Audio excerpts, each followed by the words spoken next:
agenda tonight, as is our custom. We have already, in item 2, I'll just mention, for the record, we've already had an interview for a vacancy on one of our boards and commissions. So we can now move forward with the rest of the agenda for the evening. So if you would please now stand and join me in the pledge, after which Councilman Poole, if you would, offer an invocation. I pledge allegiance to the flag of the United States of America and to the republic for which it stands, one nation, under God, indivisible, with liberty and justice for all. Father God, we want to thank you for the opportunity to have another meeting that will justify our work, that we may come together once again to help the city, the town of Edenton. May we work in unity. May we make good decisions that will help all. We thank you, Lord, in Jesus' name, amen. Amen. Thank you, sir. Chair would call for approval of the minutes. You have a joint meeting of March 26th and a special meeting of April 16th. So moved. A second. Okay, we have a motion and a second to accept those minutes as presented. Any further questions or comments about the content? Okay, hearing none, all in favor say aye. Aye. Any opposed? Very good. Tonight, under our item 6, we have scheduled 2 public hearings, one of which is the proposed fiscal year budget for 2018/19. This portion of the process is to hear from the public only. There will not be any action taken by the town council tonight. The budget will be voted on, what date is that, Anne Marie? Monday, June 26th, I believe, Mayor. Okay, on Monday, June 26th at our regularly scheduled committee meeting. So with that, prior to asking the public to step up and speak, I'll ask Councilman Dixon, as chairman of our finance committee. His committee met earlier in the week to discuss the budget in its final draft form. So, Councilman Dixon, you got anything you'd like to? Well, I'd just like to say that we met and we had the full committee there. We had the department heads. Steve wasn't there, I'm sorry. And I think we had a very good meeting. It lasted an hour and a half. And we sort of went line by line and went over all the needs from the departments, and I think had a very healthy and productive meeting. Very good. And I'd also mention, just for the record, that the proposed budget has been online for our citizens to review as well. That being said, I'll now open the floor for public. Can I give a little overview? Oh, yes. Would that be okay? Certainly. Thank you. All right. Mayor, I just from the staff standpoint would like to thank the department heads and supervisors. As I pointed out to you in the budget message, all but one were new to the table in terms of working on a budget. We have a lot of great new department heads and supervisors filling in while we're still filling some of the vacant department heads. But I wanted to give particular thanks to Virginia Smith. Virginia has not even celebrated her 6-month anniversary with us, and yet she has been terrific to work with and a big help in preparing the budget, and has really grasped public governmental accounting and put together. I think she and I are in agreement that we have a good, solid budget. And I also want to thank the department heads for working with us. We had to call a couple of them back in and ask them to help us identify areas where we could cut or defer, and they offered suggestions and valid reasons why. So it's really been a team effort, but an enjoyable one as well. The budget, as presented, calls for a recommendation to raise the property tax rate by $0.015, and that is a rate adjustment that has not been made since 3 years ago. And I just point out that 3 years ago, the tax rate was increased to replace a source of revenue that was taken away by the General Assembly. So I think it's fair to say that since 2012, there's not been an increase due to operational needs. And that is basically what we point to when you look at why am I recommending the increase in the general fund. It's the cost of operations, the cost of maintenance has increased. We also, of course, have included funds, as the council has been working on evaluating and reviewing the recently completed position classification and pay plan. And so there are funds in the budget to implement the first phase of that two-year phase-in project. In the electric fund, recommending a 1% retail rate increase, and that is to offset the 1% wholesale rate increase that the power agency adopted in April. And then also we're in the 8th year of the 10-year plan to gradually increase water and sewer rates. Investments in equipment and infrastructure, I think, best summarize all three funds that we're dealing with, or four funds. In the general fund, some equipment that will help the Public Works Department be more efficient and effective, especially in the landscape and beautification department. Also recommending a big capital expenditure of a replacement of our street sweeper. I think we figured out the sweeper that we've been using is about 20 years old, and we've certainly gotten our money's worth, but it's time to invest in another sweeper, and we're recommending that we do a lease purchase on that and finance it over a period of years. In the water and sewer fund, we're looking at, hopefully you'll approve the purchase and installation of a bypass pump, permanent bypass pump down here at the main sewer lift station. And you all know how we were overwhelmed after Hurricane Matthew. That expenditure is estimated to be about $110,000.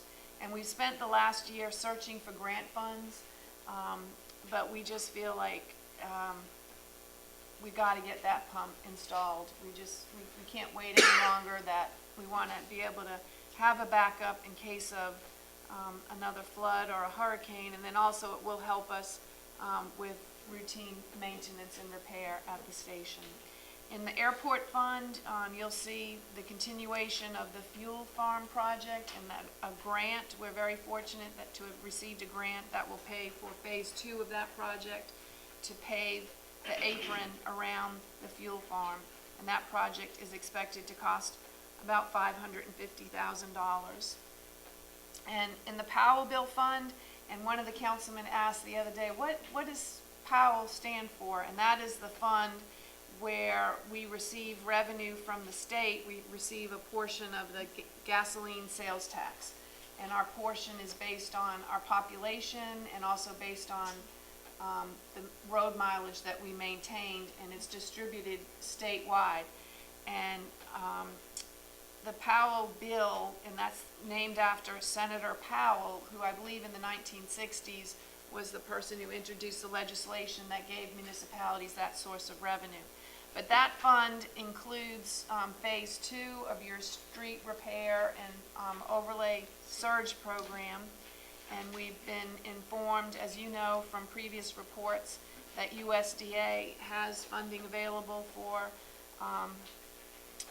this program, and we're waiting for the engineers to review the priority list and then also review the recently completed analysis of the sanitary sewer system to make sure that any repairs that we make to the sewer system are not going to be on the roads that we're going to overlay, because we don't want to mess up our nice new roads. And then we also have included funding for some stormwater improvements in and around the community.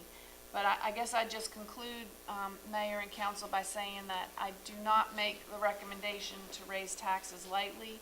You know, a lot of thought has gone into it, but I do believe that in order to continue to maintain the level of services that we provide to the citizens, in order for us to have the equipment and the personnel to provide those services, this increase is needed.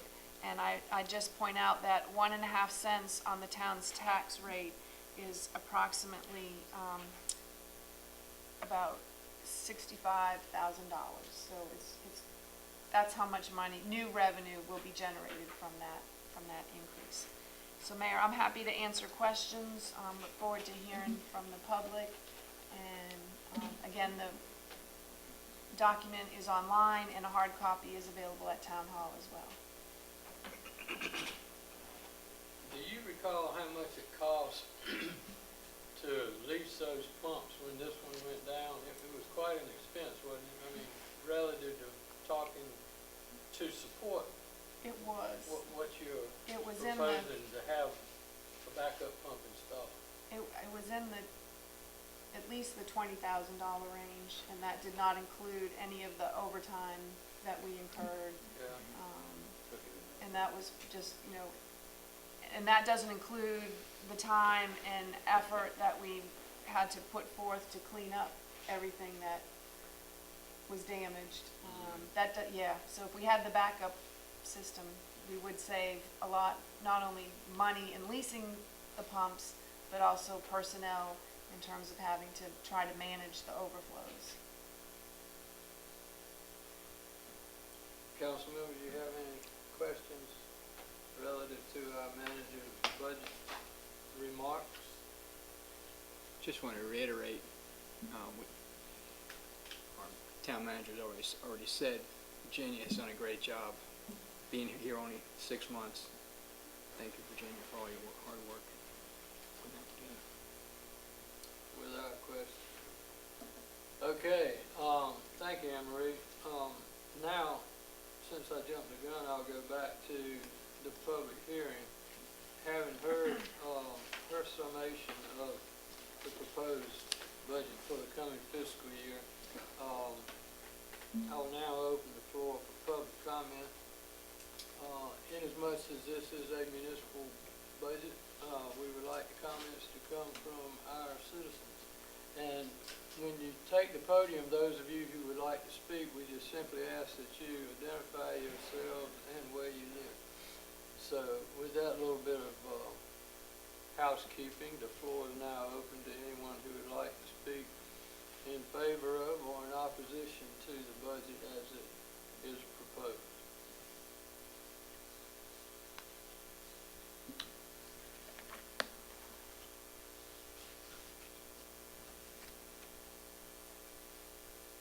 Okay. Seeing no one come forward, we'll close the public hearing on the budget. Excuse me, as I stated at the outset, this is not an action item for tonight. And with no public comment, we'll move toward bringing the budget forward as proposed to be voted on at our meeting in, what was it? Yeah, June 26th. Thank you very much. Okay, second on the public hearings tonight, we're going to have a conditional use permit hearing. These hearings are different in comparison with the public hearing that we just offered. This is a quasi-judicial hearing, and those of you who wish to speak during the hearing are required to take an oath. This is evidentiary in nature, and so your comments should be supported by facts and figures or by some person who is an expert in a field that could bring some remarks that may be of interest or cause questions to be developed with respect to the application that's being made. So, I'd like, before we get going on the public hearing portion of that, we have guests this evening with Booth and Associates. They are consulting the applicant. The applicant is Albemarle Electric Cooperative. And with Booth and Associates, Brianna Eddy is here. Brian Brick is here. And also with the Albemarle Electric Co-op, Kevin Heath is with us as well. So thank all of you for being here. And I would ask at this point for any and everyone who wishes to speak at the public hearing to please stand, and I will administer an oath to you.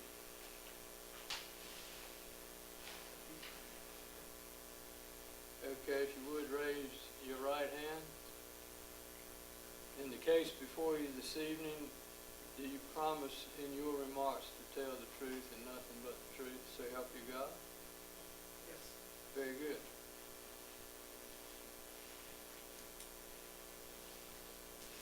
Emery, you need to give the names of those people who are going to, well, they'll identify themselves when they come.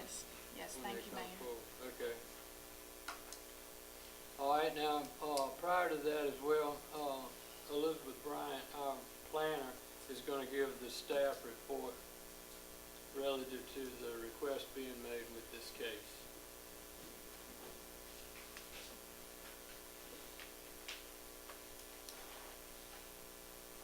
Thank y'all. Thank you, Mayor. Good evening, everybody. And I'll officially enter into the record my staff report and be prepared for some pretty dry information, but I'll try to be thorough and leave plenty of time for any questions. The application is for a conditional use permit. It's been presented by Booth and Associates on behalf of Albemarle Electric Membership Cooperative. They are requesting to construct a utility-related appurtenance or substation in the RA Residential Agricultural District. The property is located at 120 Substation Road. It's 13.29 acres, currently zoned RA Residential Agricultural, and it's currently undeveloped existing woodland. The surrounding land use and zoning. To the north, the property is undeveloped. It's zoned residential agricultural and is being used as farmland.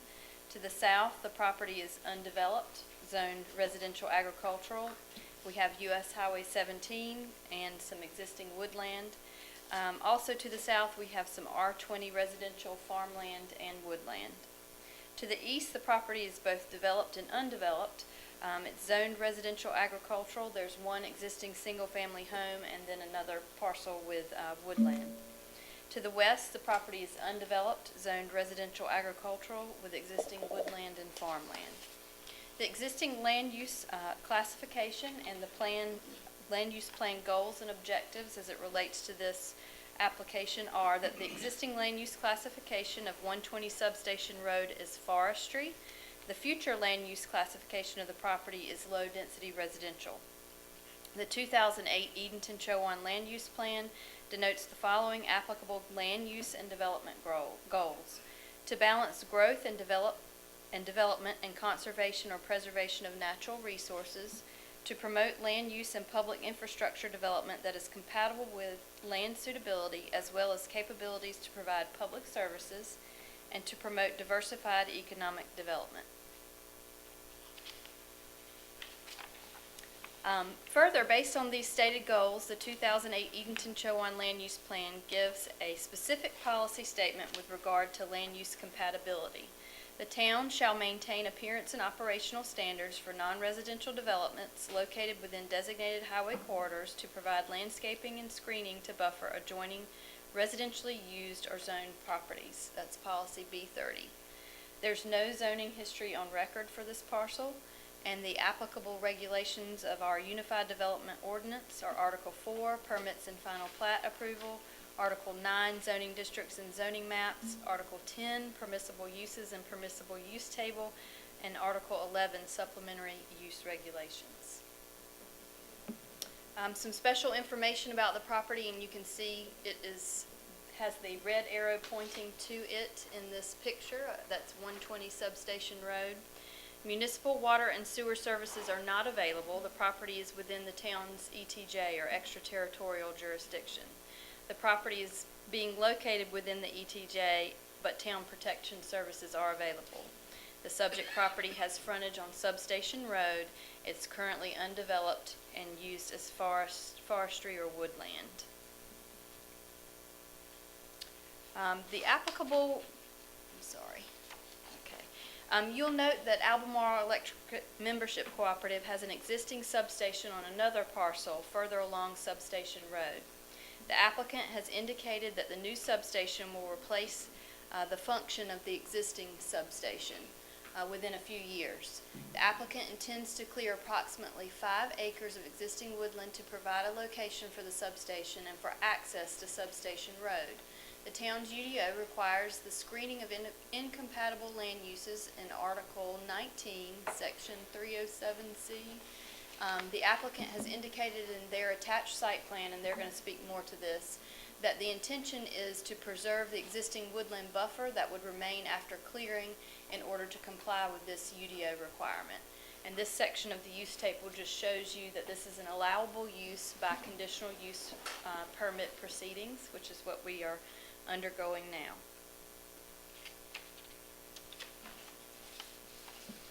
Staff finds that the proposed land use is compatible with the Edenton future land use map, and that's shown right there below with the property covered by the red star. The Edenton future land use map identifies this parcel and the surrounding area as suitable for low-density residential use. A utility substation is permitted through the conditional use permit process in the RA Residential Agricultural District, and staff does find the proposed use to be in conformity with the land use plan. All applicable regulations of the Unified Development Ordinance and all staff concerns that are applicable to this development have been identified. Please consider the following conditions. All details and improvements, including but not limited to landscape screening requirements, shall be installed and constructed according to the town's UDO requirements. And 2, the Chowan County Land Record staff shall be notified of the exact acreage of woodland to be cut so that county tax records may be adjusted. I should also note that the planning board met last month in May on this conditional use permit and held a public meeting, and they recommended unanimously that you all approve the application with the staff recommended conditions. So with that, I'm happy to answer any questions that you might have of me. Council members, any questions of our staff? I would like to ask a question. Who inspects the land after it's cleared and give a permit that these stations won't smell during the summertime? The utility station won't smell? But the field that you use to dispose of. Oh, are you talking about the spray fields? This is a request for an electric substation. So this is a power substation and wouldn't have any refuse associated with it. That's right.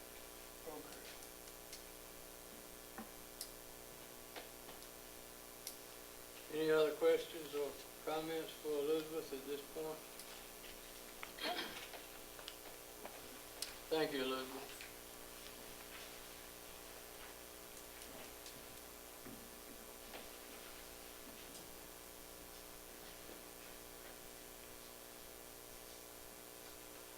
Okay, we would now like to hear from the applicant, please. So, whomever is the designated speaker or speakers, look forward to hearing from you.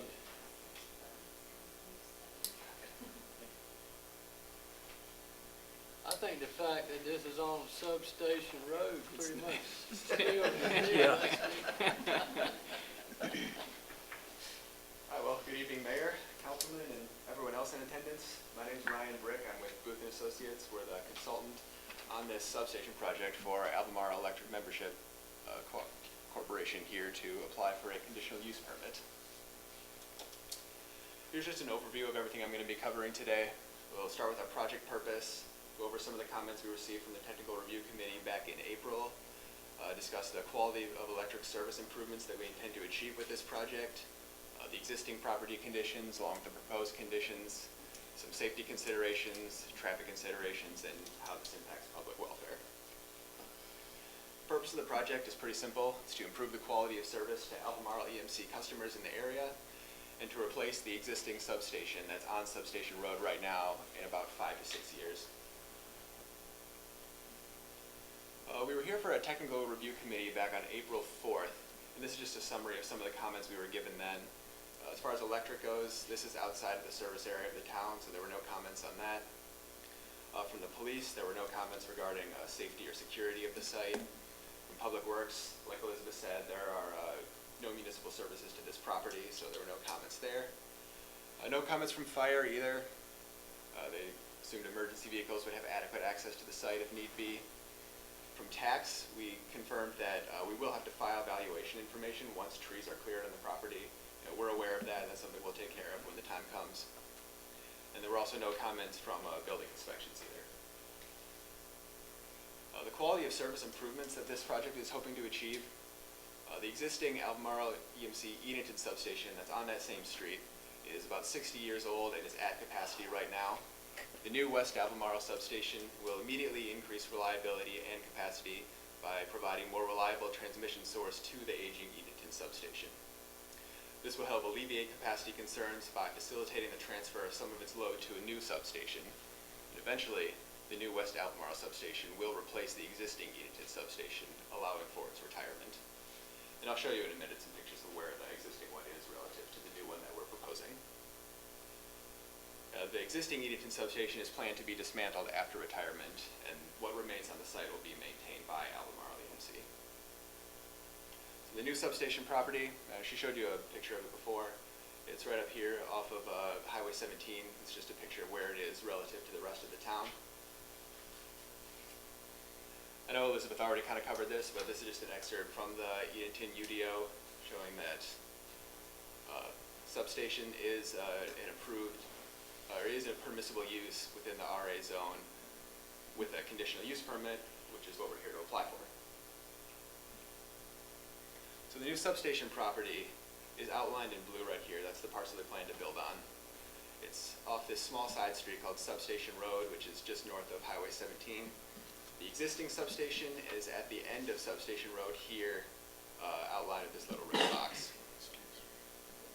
As of right now, this property is screened from traffic on Highway 17 by these two buffers here owned by the Department of Transportation. We have reached out to them and confirmed that those trees are going to stay in place for the foreseeable future to alleviate any concerns about this being visible from traffic coming to or from the town.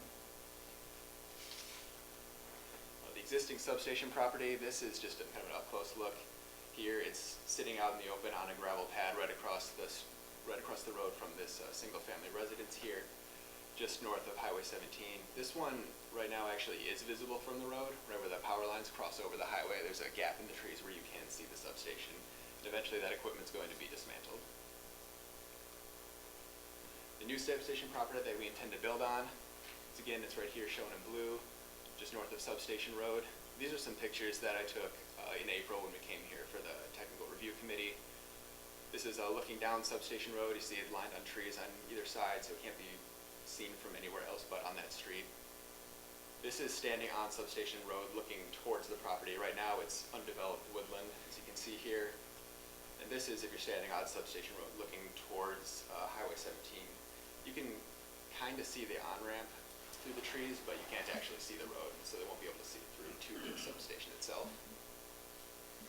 When we were here with the planning board, there were some concerns about, or some questions about how many trees are going to be cleared, so I'm going to try to illustrate that here. Everything outlined in green is the tree cover over the parcel of land that Albemarle owns that they're going to build a substation on. And this shows about how much is going to have to get cleared for the substation. There's the access road and the substation, which will be built back about 600 feet off the road. where it'll tap into the transmission line at the rear of the property. So Elizabeth mentioned it, but the property is 13.29 acres total, with about 5 total acres that'll have to be cleared to build this. This is a digital rendering of what the substation will look like after it's built. Here's Substation Road. This is I believe it's a group home for children owned by the state. And then these are the trees that'll remain around it to screen it. It'll be open to the back, to the transmission line that's there, and to the railroad track that's back there as well. This is just a different view showing you what it's going to look like. Once again, there's the group home, the road showing how far away it is from the street, and the transmission lines in the back. This is actually a quick flyby video I'm going to play for you guys, just to give you an overall lay of the land of what it'll look like. It's about a minute long. So right here is traveling up Broad Street, crossing over Highway 17.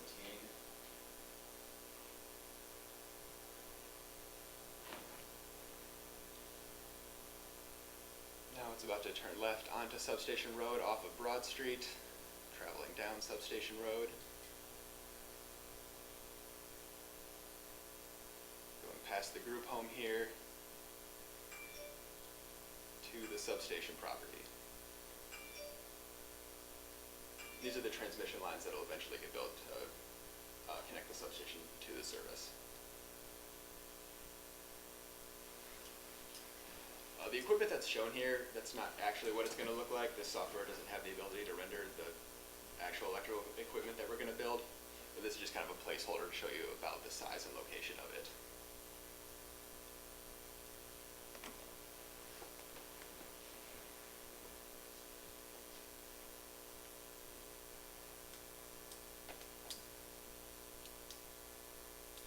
This is a view from Substation Road. I know people were asking about that during the technical review committee. So if you're standing on the road, looking back, this is about what you'll be able to see. Like I said, the substation is about 600 feet off the road, so you can see it in the distance as you're driving by. This is a view if you're driving down the Highway 17 on-ramp. You can kind of see Substation Road back here, but you really can't see the substation's electrical equipment at all. This is a view from Highway 17. This is kind of more aerial view, so you can see it back here, where it is relative to the highway. But if you're actually driving at street level, you're not going to be able to see anything. Because like I said, these buffers are owned by the Department of Transportation, and those are going to stay in place. This is just some basic maintenance requirements that Albemarle EMC will uphold to maintain the look of the site. Just simple stuff like grass mowing, weeding, remove any trash and debris, clear out the ditch if need be. Just the kind of simple stuff you'd expect from any property owner. Some safety considerations. There are high voltage hazards inside of a substation. Therefore, anyone that goes inside is going to have to wear the proper PPE, hard hat, glasses, boots, and everything. As for security, the substation will be secured by a 6-foot-high barbed wire fence with 3 strands of barbed wire on there and a locked gate with warning signs posted on the gate. Other than that, there's no public health impacts outside of the fence. Traffic considerations. Like I said before, emergency vehicles will have easy access to the site if they need it. Traffic there is pretty infrequent. Like I said, there's a one group home, there's another single family residence. The only other thing on the road right now is the Albemarle EMC substation, so traffic will be about the same. Public welfare. We reached out to a certified appraiser named Worth Reinhardt here in Edenton to get a letter giving his opinion on how this property will affect the property value of the neighbors. I have that letter in my hand right now. I'd like to show that to the council. His opinion statement's given in the bottom paragraph. You can also review that if you'd like. It was his opinion that this will not negatively impact the value of adjacent properties.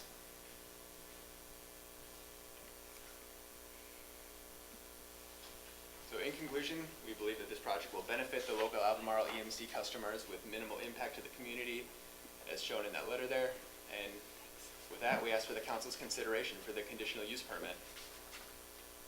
And now I would open up to any questions of me. Any questions, council members? Excuse me. Will it be illuminated there at all? Any kind of lighting on the site? You know, we have lighting in some we have there. lighting there at all? We don't always leave it on. Okay. We'll have the ability to light it up because we have an emergency. Okay. At night, we have to get in there and make repairs. I was wondering. Okay. Yeah. Evan's their engineering manager, he knows more about the actual electrical structure than I do. It'll have lighting, but it won't be, typically we don't leave it on. Okay. Can't see it from your house. It's right. And you say the takedown period for the existing station is within the next 5 years? This station on its own cannot alleviate all the load that's on the existing station. The existing station also feeds,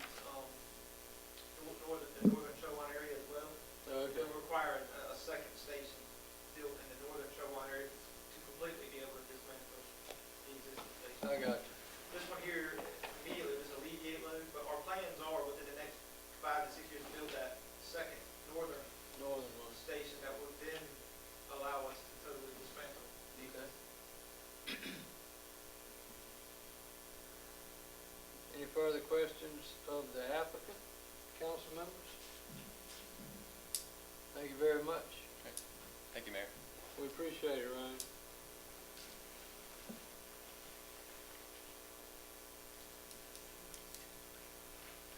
Okay, we've heard from the staff. And the staff shared with us the recommendation from the planning commission. And we've heard from the applicant. And now it's time to hear from the public. So, I believe we only had one person that took the oath to speak. So, if you're so inclined, we'd love to hear from you. Podium's open. Mhm. My comments were at the end of the meeting. Okay, This is it? no, Okay. that's just to this particular case. Okay. All right, public hearing is closed. Council members, as you recall, well, maybe, I don't know if all of you were here last time we had a conditional use permit vote or not, but what is asked of us is to vote separately on the 4 criteria that would have a negative impact potentially on the project that has just been proposed. I'll read each one of those 4 criteria out to you. We'll ask for a vote on each one separately, and then when that's concluded, I'll call for a vote to approve the issuing of the permit. So with that being said, and by the way, if either one of the 4 criteria conditions that relate to the property do not pass, then we will not call for a motion to approve the project, because that in and of itself will not allow you to vote on the project application. So, criteria number 1, the chair would entertain a motion that would state that the proposed use or development will not materially endanger the public health, safety, or welfare. So moved. Second. Have a motion and a second to that effect. Any discussion or questions? All in favor say aye. Aye. Any opposed, no.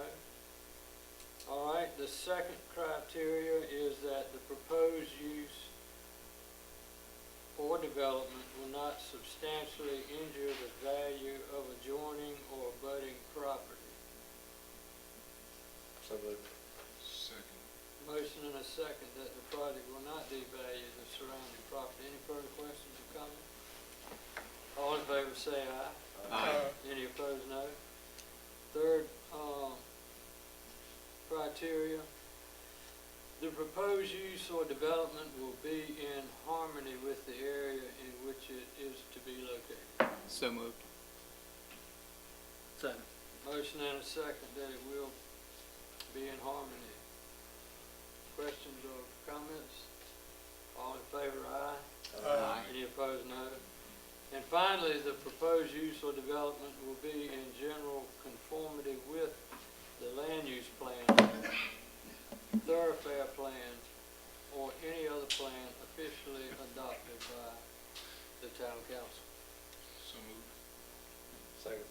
Motion and a second that it falls within our planning. Further questions or comments? All in favor, aye. Aye. Opposed, no. Okay, very well. We have voted on and approved the 4 criteria for issuing this permit, so now we will call for a motion to accept the proposal as presented. So moved, Mayor. Second. We have a motion and a second to approve the conditional use permit for the construction of the new substation. On Question. Substation Road. On Substation Road, correct. Any questions or comments? I just got one. I applaud the size of your buffer. Come in here with 3 compacto hollies around it, I would have voted against it, but I think leaving that number of trees around it's great, and so I'm happy y'all did that. Okay, any other questions or Looks like they're comments? utilizing just 1/3. Yeah, I like that. That's That's good, good, yeah.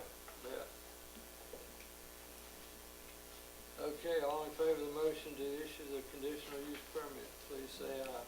Aye. Any opposed? Motion carries unanimously. Permit will be issued. Thank you all for your presentation and for the upgrade of the electric quality to those customers that you serve.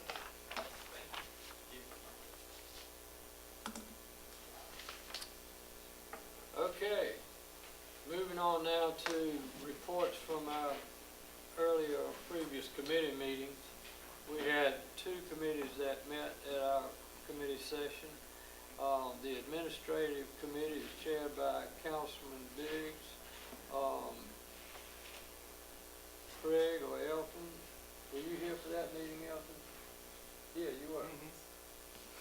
All right, I would ask you, would you like to make the report, please, sir, of the administrative committee?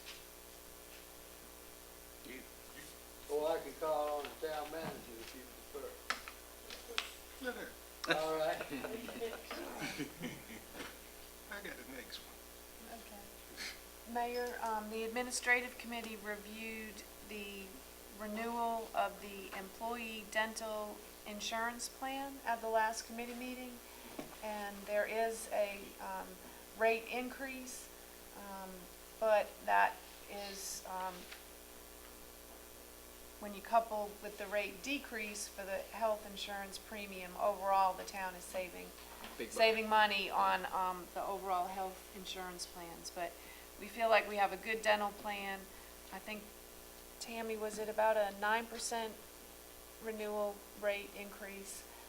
But as Tammy mentioned in the review process, that we rarely get complaints from our employees and their dependents about the coverage. So we recommended approval of the renewal, and the committee agreed and recommends approval, Mayor.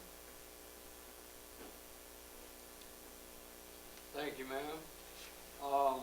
Would someone from the committee like to make a motion to accept the dental plan as presented? Yes, Mayor. I'll second it, Mayor. Okay, we have a motion and a second to accept the recommended dental plan. Any further questions or comments?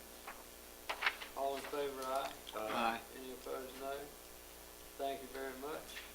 Second committee we'll hear from tonight is our Utilities Committee, and that's chaired by Councilman Bond, please, sir. Mayor, the Utility Committee has 2 items on the agenda for this evening. The committee reviewed the budget amendment for the solar farm project and the renovation to the 2nd floor of the town hall, and it makes a motion to approve the amendments as presented. Second. Okay, we have a motion and a second to approve the budget amendments as presented. Any questions or comments about those? All in favor, aye? Aye. Any opposed, no? All right, next one, please, sir. The second item is the amendment to the engineering service agreement for the upgrades to the water treatment plant. This pertains to a federal regulation that steel products used by the certified as American-made. The committee recommends that, therefore, we make a motion to approve this amendment as well. Second, Mayor. Okay, we have a motion and a second to approve the amendment to the engineering services for the wastewater treatment plant upgrade. Any questions or comments about that? Okay, all in favor, aye? Aye. Any opposed, no? Very good. All right, thank you, sir. And that concludes our committee reports for this evening. Next, we have some unfinished business to attend to, and I'll ask our manager, Ms. Knighton, to review this item what am I trying to say?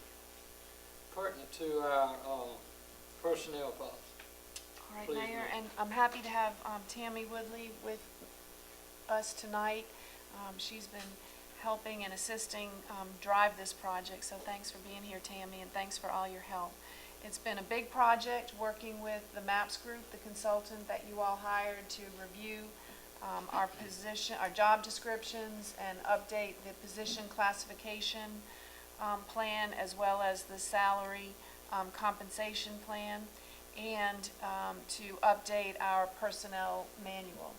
And you all have met numerous times reviewing the plan. You had an in-depth presentation from the consultant back, Tammy, was it in May? Early May, late April, early May, that Ms. Veazey came to the council and presented. You asked for some additional information and some updates to the salary survey, which have been provided. And over last week, Tammy emailed you our recommendation that the survey with the recommendations utilizing the communities as outlined in the report, with the deletion of the town of Selma, but the addition of more communities in our region, including Elizabeth City, Hertford, Windsor, Plymouth, and also 2 communities from the beach. You asked for a look at if she were to remove the 2 beach communities, what impact did that have? And it was just marginal, so we recommend you go with the classification plan that will be based on the modified or the second revised survey. You've heard me say earlier that the proposed budget includes funds to implement phase 1 of the compensation plan, the adjustments. You heard the consultant say that a number of our positions were in what she called a state of compression, where there was not much lateral movement, and that the new plan will allow for that. I think we counted up, we have 75 full-time employees and approximately 49. We'll see some sort of adjustment based on the new plan. And we've also included funds to implement a performance-based evaluation system. And we're going to target the employees who are not slated to receive an increase because of the salary compensation study, but to offer performance-based evaluations for those. And funding's been included for that. The personnel policy, we are really thrilled with that. It is professional, it's up to date, that we've received a lot of favorable comments from department heads and supervisors who reviewed it. There were a couple of policies that we brought to your attention, and one regarding the workers' compensation. We spent some time at the last meeting talking about that. The policy, as written by the MAPS group, recommends that if an employee is receiving workers' comp insurance due to injury, The way the state of North Carolina works, the Industrial Commission determines that the employee should be compensated 2/3 of their salary. And we did find out that that 2/3 is not taxed, so their take-home is a little bit higher, but they are not contributing to their pension or their 401k. The policy recommends that the employee be allowed to use 1/3, up to 1/3 of their accumulated sick leave days to earn what their gross weekly or bi-monthly wage would be. And there was a lot of discussion about the merits of that. Our policy as written does not allow for the use of sick time, and that is primarily to allow for an incentive, to allow for a motivation for the employee to get back to work as quickly as possible. We talked to Chowan County, and their policy mirrors what our policy is now, and I recommend that you keep the policy that we have and not change it to the recommendation of the consultant. There are two other policies that I wanted to bring to your attention where there are recommended changes that we have concerns about. One has to do with inclement weather. Our policy now is that due to inclement weather where traveling to or from work could be deemed hazardous by the manager, that, and I hate to call anybody non-essential because every single one of our employees are essential, but we do have approximately 10 employees that under the job descriptions are considered non-essential, and if we close the office due to concern about the safety of their travel, we send them home or we do a delayed opening. The state of North Carolina and other municipalities have a policy that when that call is made, that the employee has to use either accumulated vacation time or accumulated comp time. And my recommendation is that we would, you maintain our current policy, that we would not require the employees to use their accumulated time, that they be granted administrative leave.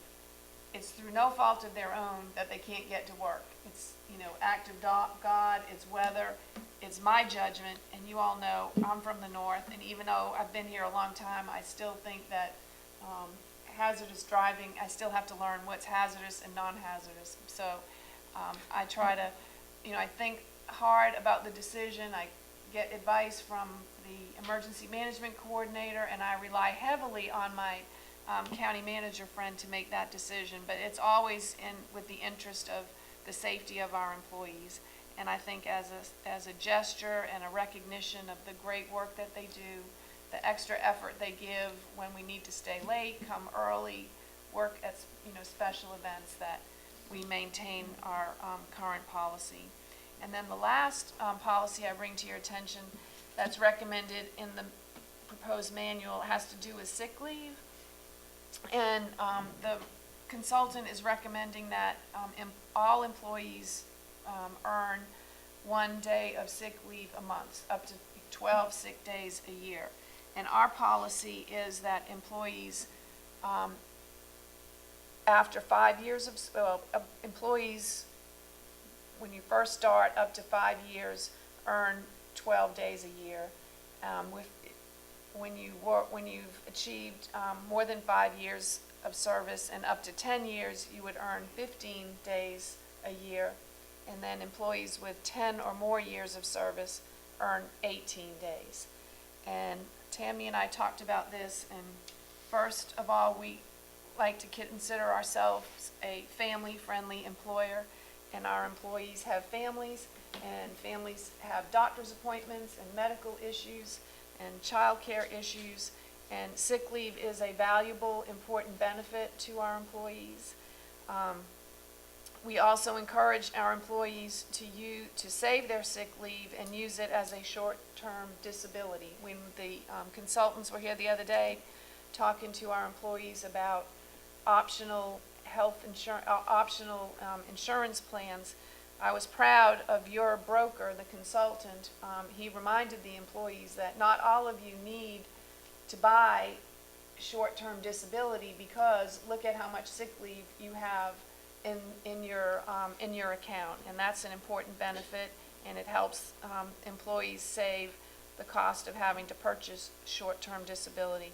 And then the last point about sick leave is that in North Carolina, local government employees are allowed to use accumulated sick leave to count towards time served when it comes to retirement. And we have had employees in the past who have accumulated lots of hours of sick leave and can end up retiring a year, sometimes 2 years before hitting that 30-year mark, or they can hit the 25-year mark with a lesser amount of time.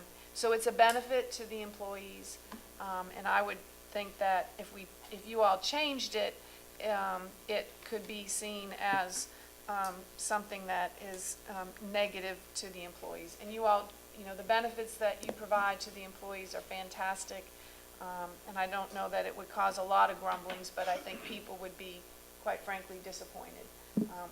Tammy and I talked, we have hardly any problems with people abusing sick time. When it happens, the department heads are on it. We have a requirement after so many days of sick that they're required to get a doctor's note, and usually that turns things around. So those three, with those three exceptions, Mayor and Council, we would like to recommend that you adopt the resolution that was in your packet that would approve the personnel policy and the classification and pay plan. Tammy, did I miss anything? Okay. Very good. Council members, excuse me, I don't know what's wrong with my voice. As you know, we spent a great deal of time and hired some very expert consulting assistance on this project that we undertook. And I think we all agree that it was very worth the time and effort and cost to bring it forward. I have to say, in a personal observation of what has been presented, that I agree with our town manager on the 3 points that she brought forward relative to the policy that we have and its success and its acceptance by the employees in the present condition. So therefore, I would encourage those of you who are going to be voting on this to Maintain. take that recommendation seriously. I, for one, don't know the ins and outs of day-to-day employment with the town of Edenton. I don't know, as Anne Marie just pointed out and Tammy confirmed, about the personalities and how they react to our policies, pro or con, and from what I'm hearing, we have a pretty not only excellent group of employees, but they seem to be well pleased with, as you just stated, with the benefits that they receive. And this is going to enhance those benefits, primarily in the standpoint of pay, which is a good thing for everybody as well. So that's my comment, and I'll open it up to anybody else who'd like to talk, and we'll also entertain a motion if you like, and then we can talk during discussion to accept the personnel policy resolution with minus the 3 policies that our administration chooses to keep as is. So. Well, Mayor, for one, my personal point of view is I agree with the 3 points that she made. I think they're great because we do have good employees and we have loyal employees, and they work very well and do their job proportionally. But also, I'd like to commend Anne Marie, and I say this very personally, for the updated classification and salary plus. I didn't know how in the world you were going to find the money to implement that first degree on that, but you've done it, and thank you and Virginia both for doing that, because quite honestly, I was concerned about that. I didn't know where we were going to find the money, and you only proposed to raise the tax by 1.5%. I think it's great. I commend you for it. I think it's great for the employees. Cannot think of anything better. Mayor, I'd like to make a motion Thank you. to adopt the classification salary plan and the updated personnel policy, and taking into consideration the 3 items mentioned by the town manager, we maintain those particular 3 policies. Second. Okay, we have a motion and a second to that effect, including the 3 policy practices that are now in practice be retained. And any further question or comment? I would like to make a comment. Yes, sir. Good employees, fine. That's good that we have good employees. But I spent 33 years in the service, and the vacation time, if you was a new employee up until 5 years, you only got 4 hours leave. And up at 10 years, you got 6 hours. And then if you was over 10, 15 years, then you would get 8 hours. But that was the limit. Don't care how many years you spent in civil service, you only got 8 hours a month. And the limit for sick leave was 4 hours a month. That was government. So it's lovely that people could, but there's always different circumstances involved in family problems, sickness, whatever you want to call it. But that was the limit. Some of the employees, especially after they got 10, 15 years, they were forced to take leave or lose it because they had over 30 days leave set up. Now, I'm sure if you asked anybody that was in government, they'd tell you the same thing. So I just hope that whatever becomes efficient, that it don't change. Because people could always want more. If it's free, they want more. Mayor? Yes, I just sir. want to say, I really appreciate town manager's comment when she used the word family, that we are a family here, and it shows you what great leadership we have among the department heads and our town manager. I appreciate you using that comment. Mayor, can I respond to Reverend Poole? Yes, please. Our policy, and was recommended in the consultant's policy that we keep with accumulated vacation, that after employees can only accumulate up to 240 hours. And at the end of the year, any leave in excess of 240 hours of vacation is automatically rolled into their sick leave time. So we used to have a use it or lose it, Yeah. and that did not serve anybody well, not the employee and not the town. You had a lot of disgruntled employees. And so this, we think, is fair and reasonable. And in terms of the accumulation of vacation time, I will point out to the mayor and council that the policy, as recommended, recommends a slight adjustment in the accumulation in the early tenures of employees. Will earn a couple more days of vacation, 2 more days. Our policy now is for the first 2 years, the employees earn 10 days a year, and then from 3 to 5, they earn 12. And the recommendation is that after your 6-month probation, which we have 2, that employees can, well, you're earning the time, you can't use it within the first 6 months, but that they would, anyone from 0 to 5 years of service would earn 12 days. Oh, So you're helping out those employees in their early tenure to get another 2 days of time.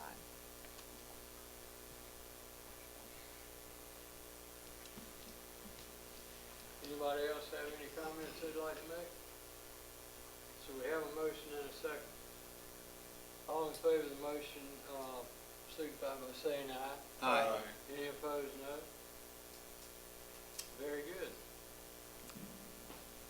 We will put it into effect. And thanks again to everyone involved, department heads, all the employees that gave feedback during the process, to our staff and administration, good job. Glad we got this accomplished.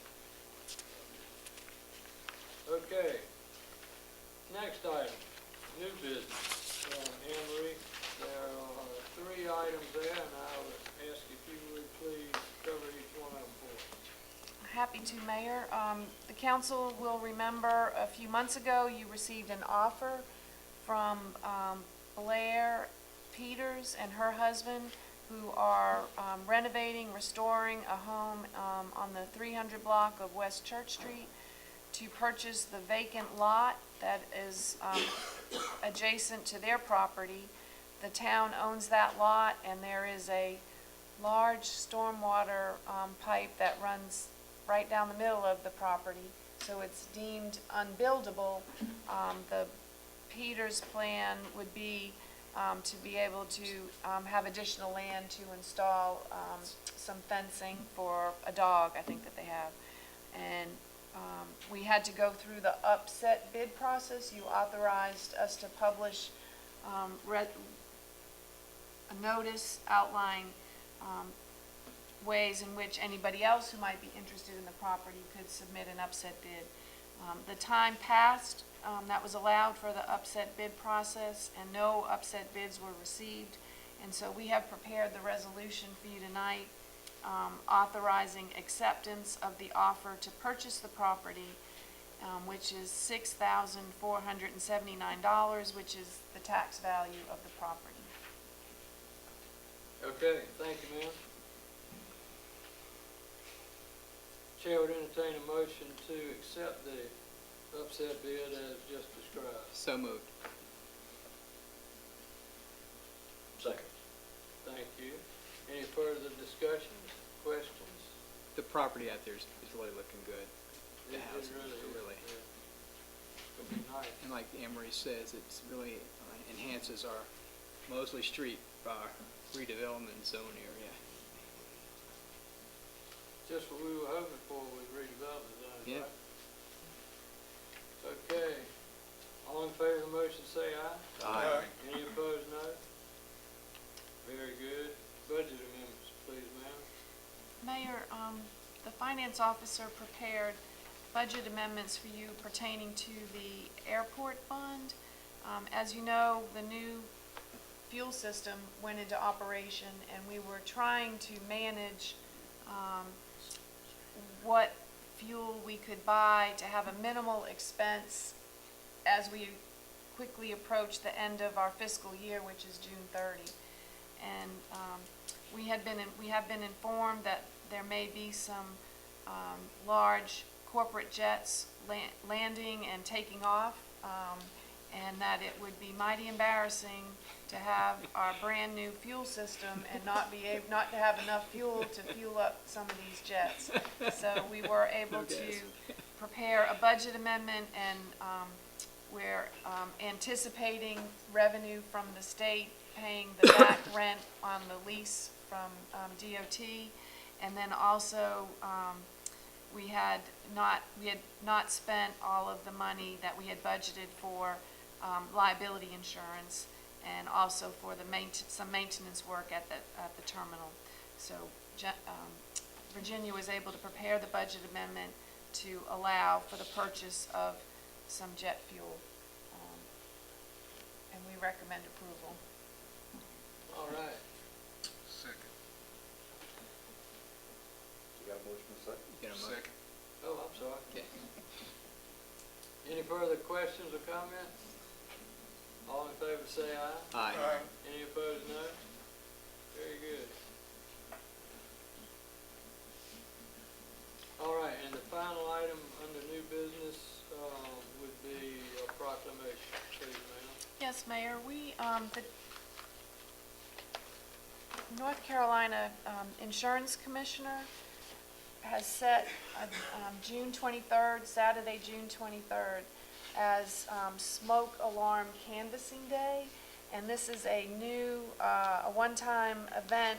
The commissioner, who recently visited Edenton and spent some time at our fire department, became alarmed when it was noted that North Carolina has had 70 fire fatalities in the first quarter of the calendar year.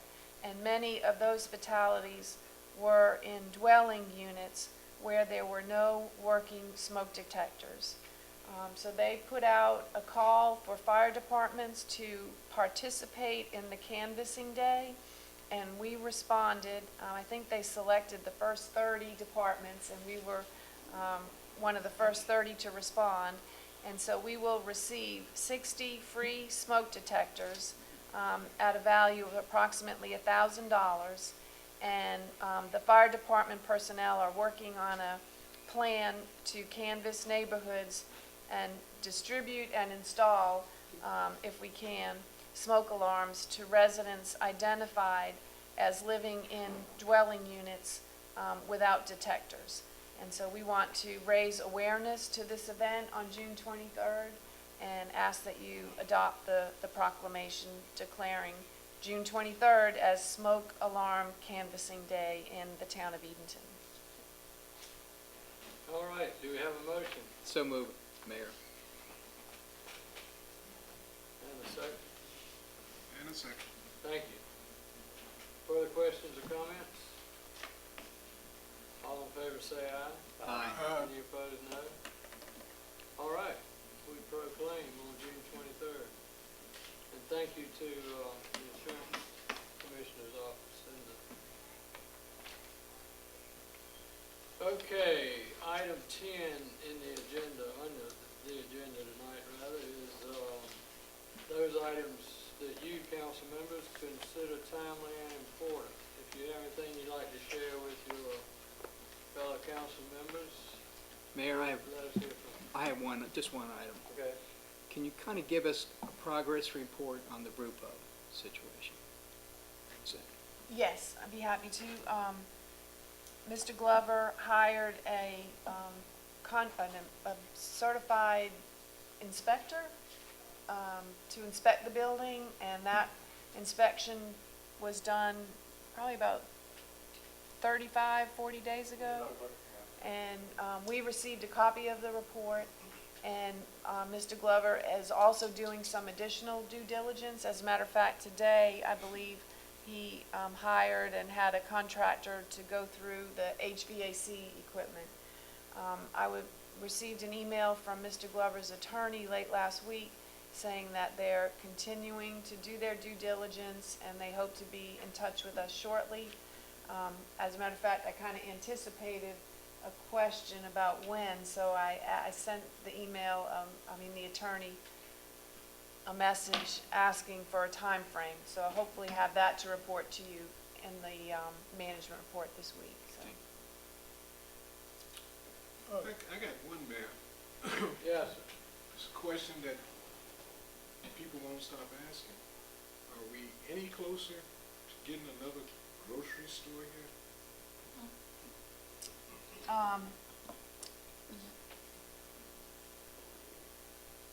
Yesterday, we had, do you remember Jennings Gray, the Electricities developer that came and met with you all a couple months ago to give you an update? Well, he was back in town because the Edenton Showing Partnership, at Jennings' recommendation, updated the market study. The consultant that did the original market study, but that was done just prior to Food Lion moving into their new location. So they wanted an updated market study so that they could go back to potential developers and say, here is what the Edenton market can tolerate in terms of supporting a second grocery store. in anticipation of that report, we met yesterday with a local property owner who's, it's not the Wheeler property, it's another piece of property, who's interested in pursuing the possibility of a grocery store coming to that property. And so what we're trying to do is put together a package of what the cost would be to build a new building that would be suitable for, as Jennings told you, a second generation grocery store. It will be a new building, but it will not be a fancy building that, one of the national grocers would demand. So we're trying to put together a package. The property owner may or may not have the wherewithal to do that kind of a deal, may be interested in having partners, may be interested in, leasing the property to some people who would come in and do a build to lease project. Jennings says we need to have that type of a plan in order to show, he said, the market study is targeting Piggly Wiggly, IGA, and Lowe's Food. Those are the three that he says have expressed interest, and so we need to go ahead and try to firm up what the cost would be to get them here. Okay, thank you. Thank you. May I respond to that as well? Certainly. There has been a lot of due diligence done on this project, trust me. Anne-Marie and the mayor have done a lot of work on this. The partnership have done an extensive study and a lot of extensive work on this. This I know. And we had some people come before the partnership, I think it was last month, and I was very shocked, to be honest with you, that they were talking that in the grocery business, there's only like 1 and 1.5% profit in the grocery business. That was absolutely shocking to me. But you can't force anyone to come. God in heaven knows they have tried extensively. There's been a lot of work and a lot of effort put in that, trying to get someone to come. But you can't force somebody to come if they don't want to come. And most of these big chains are not going to come. Piggly Wiggly would love to come if they could come into like the old Food Line store or something where everything is already wired up and everything. But they say it's too expensive to come into a new store and do all the wiring and all the stuff there. So I said all that to say this. You cannot force someone to come and open a grocery store. But there's been a lot of work, a lot of effort, and a lot of due diligence put in that effort. And Emery, I would like to make a suggestion, and Becky, I would like to see us, somebody, do an article in the Chowan Herald saying some of the things that we've talked about here tonight, and let the public know, because there's too much chit-chat on the street about the town council, and I get upset over this, and I take it personally, about the town council not letting another grocery store come here. And that is not even close to the situation here. We have begged grocery stores to come here. Mallory, with the partnership, has gone all over the country talking to grocery store chains and trying to get a grocery store to come here. And again, I say, you cannot force them to come. So I would like to see an article done in the Chowan Herald of an interview with either Miles or Becky or someone with the mayor and Anne-Marie and maybe Mallory, and let the public know how much work has been done trying to get a grocery store here. That's a good idea, and we get the question, I get the question all the time, and people watch our broadcast, and this is just to let them know that the work is still going on, that the people that are in charge are still trying to bring another grocery store here. So your ideal about publicizing it in the paper, it'd be nice for them to be able to read and know that there's still a lot of work going on. Even, like you said, you can't make nobody come to you. I'll be honest, I just take it It's frustrating. seriously when people say the town council is not allowing another grocery store to come here. And and nothing could be further from the truth. Okay, Well, thank you, Mayor. Yes, sir. a lot of this I hear from the city because they have farm press that's sold out. They got three stores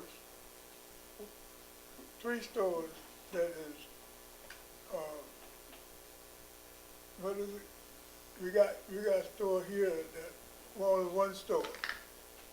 And there are three stores. food in lines. this- yeah, food line. There are three stores in Mississippi, food line. But then they got Walmart, and then they're getting a German grocery store. There's no end to them getting stores in the city, and the population is not that great, but they must be making money.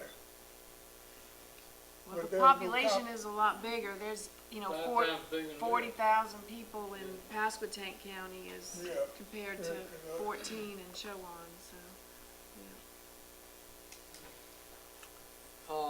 Hope you'll get one yeah. sometime. You and me both. I'd like to thank Councilman Stallings for his comments.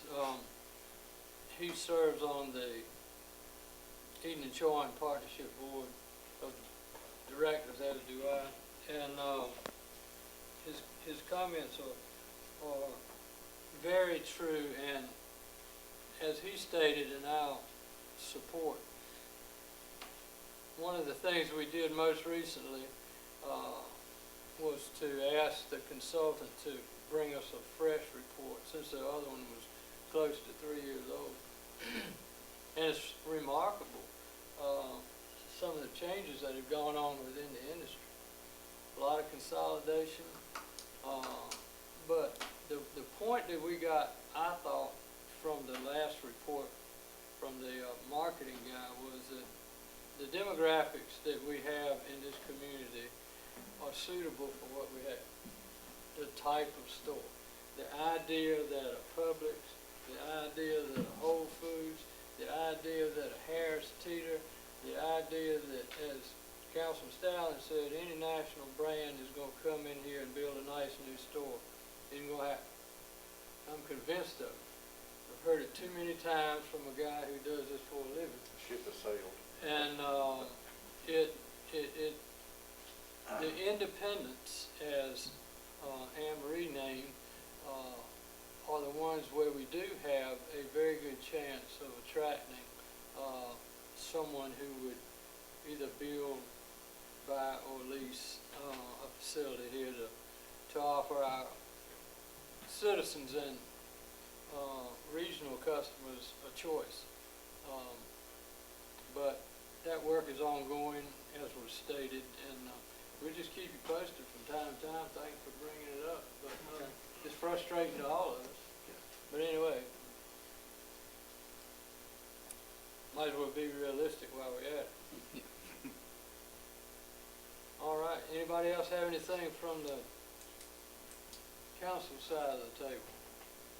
Okay, if not, we'll go forward with public comment. Ladies and gentlemen, you are invited to come to the podium, state your name and address, and we'll be happy to hear what it is that you would like to address the council about.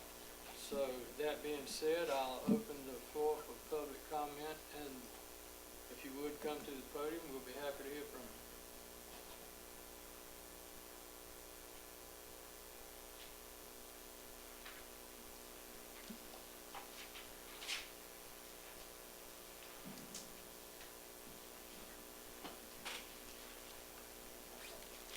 Good evening to everyone. My name is Doris McLean, and I own a boarding house at 215 East Church Street, and there's 6 others boarding houses in Edenton. And to my knowledge, I've been checking with the other owners of the other boarding houses, and I've been getting numerous letters from the town and the inspectors, and the last letter I received a couple weeks ago, it says order to close and vacate. And it's because as other rooming houses as myself. I have the same type of setup that they have, window air conditioning in the summer. In the winter, all other houses uses the electric heaters. And I'm the only landlord that has been sent this letter, and it's very upsetting, and even people that own their own homes, you can't send them a letter like this. I mean, where they going, if you close their home, where they gonna go? A lot of them are on fixed incomes. They're senior citizens, and, for them to receive a letter like this, where would they go? Where would they vacate? Where would they go? And to me, you just don't do that.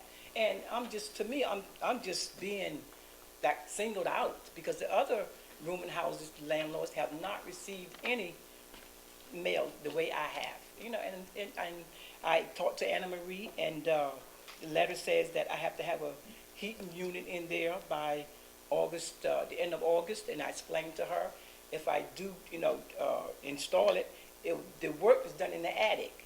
Who wants to work in the attic in August? That's one of the hottest months in the summer, and I haven't got any place with her. So that's why I came here tonight. Well, we thank you for your comments.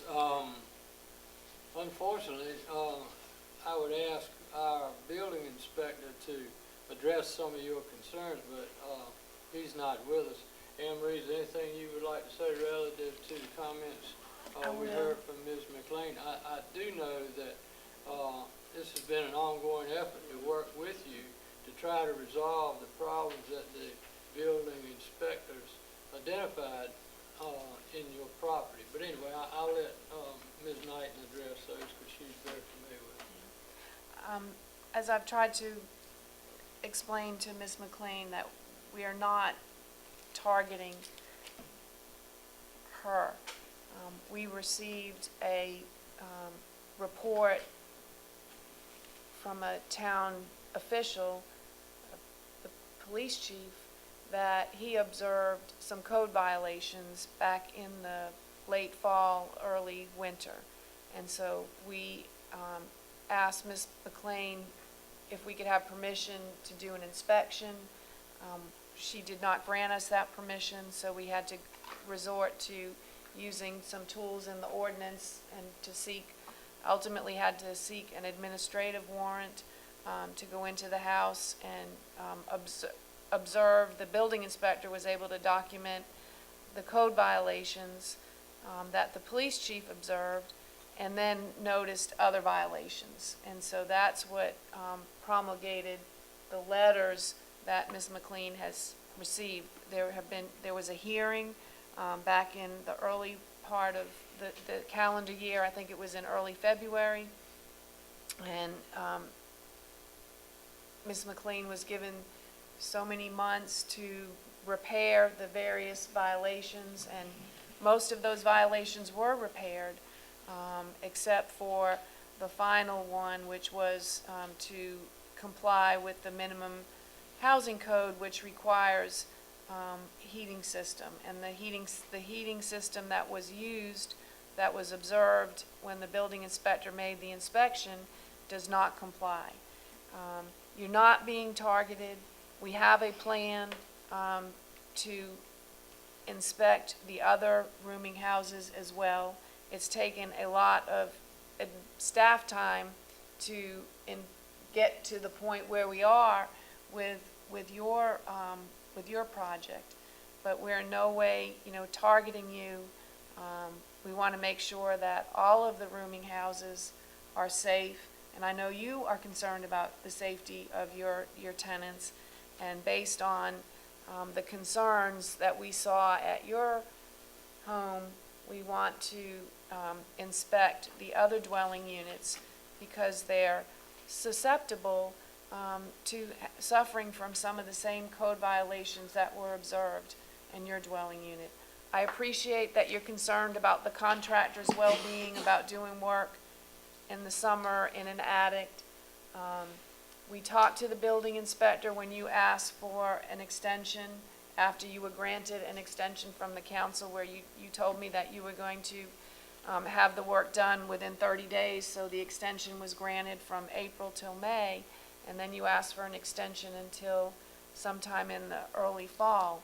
But the building inspector reported that when they do inspections on other dwelling units, even in the middle of the summer, they require that the heating system be installed, be tested, and be working. So, and we reported that to the council, and our recommendation was that your dwelling unit be closed until that work is done. Now, I'm not sure what the process, where we are in that process. I know more letters had to be served. I don't know if we're at the point where the building has been officially ordered, vacated. I know Holly was working on that process. I apologize if you feel like you're being targeted. I hope you hear what we're saying, that we're concerned about the tenants, you know, all the residents, but particularly tenants in multi-family dwelling units. My question is, and I want more time beyond August, because I don't want, you know, even the heat and the air man that I have contracted with, he asked me not to, in the hot summer months, for the men to go in the attic. I said, you know, that's very understandable. So I'm asking for more time, not the end of August. We're still using air conditioning. We don't even need heat yet. So that's why I'm asking for sometime in October, you know, when the weather cools off, that the men can go in the attic and work. That's all I'm asking. Mayor, we can certainly talk to the building inspector and meet with Ms. McLean. You know, we would need something more solid than a request. We would need a copy of, you know, a proposal from your contractor. You We would have need that. to. I gave you that. But you gave me that, and that's what we used to recommend the council grant you your extension from April till May. But we would need to sit down with the contractor, have a timetable. He would have to pull a building permit. I mean, I'm not even sure that Holly, it's the building inspector's decision based on input from the council, but I'm willing to meet with you and get the building inspector and talk and see if there's something else that we can gain from you in terms of a commitment and come back to the council. Haven't we granted 2 extensions? I believe that's correct. One. I think there are 2. One extension, but our noticing requirements are very long, so it's in effect a long time period before the actual closing Okay. of the building. It looks like 2, but it's just 1, right?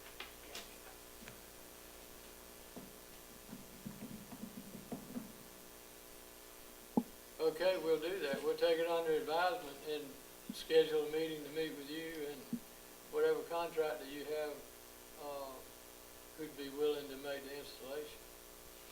Thank you. Thank you.